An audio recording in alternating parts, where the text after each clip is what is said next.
நண்பர்களுக்கு வணக்கம். இப்போ பார்த்தீங்கன்னா குவைட்டில் ஃபியூ டேஸாகவே வந்து ரொம்ப மழையாக இருக்குது. கிளைமேட்டு பார்த்திங்கன்னா பயங்கர குளிராக இருக்குது. சிங்கிள் டிஜிட்டில் 8-9 டிகிரிஸ் அந்த அளவுக்கு குளிர் இருந்துகிட்ருக்கு. இப்படி என்ன தான் வந்து கிளைமேட் மோசமாக இருந்தாலும் ஆஃபீஸ் டைமோ ஸ்கூல் டைமோ அதே காலையில் 6:30 மணிக்கு நாங்கள் எல்லோரும் வீட்டை விட்டு கிளம்பி தான் ஆகணும்.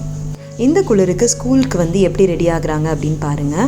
இது பார்த்திங்கன்னா யூனிஃபார்ம்குள்ளேயே வந்து ஒரு 2 லேயர்ஸ் வந்து உள்ளே போட்டிருப்பாங்க. ஸோ யூனிஃபார்ம் போட்டதுக்கப்புறம் பார்த்திங்கன்னா இந்த மாதிரி ஸ்கூல் ஜாக்கெட் வந்து மேலே போடுவாங்க. அதுக்கப்புறம் பார்த்திங்கன்னா தலையில் ஒரு குல்லா அண்ட் அதுக்கப்புறம் வந்து இயர் மஃப் வைப்பாங்க இந்த மாதிரி. இதுக்கப்புறம் கேர்ள்ஸ் பார்த்திங்கன்னா காலில் ஸ்டாக்கின்ஸ் போட்டிருப்பாங்க குளிரக்கூடாதுன்னு. இதெல்லாம் போதாதுன்னு கழுத்தை சுற்றி ஒரு மஃப்லர் ஸ்கார்ஃபும் போட்டு தான் போவாங்க. ஸோ இப்படி தான் பார்த்திங்கன்னா குவைட்டில் உள்ள குளிரை தாங்கிறதுக்காக கிட்ஸ் வந்து ட்ரெஸ் பண்ணிவிட்டு ஸ்கூலுக்கு போவாங்க.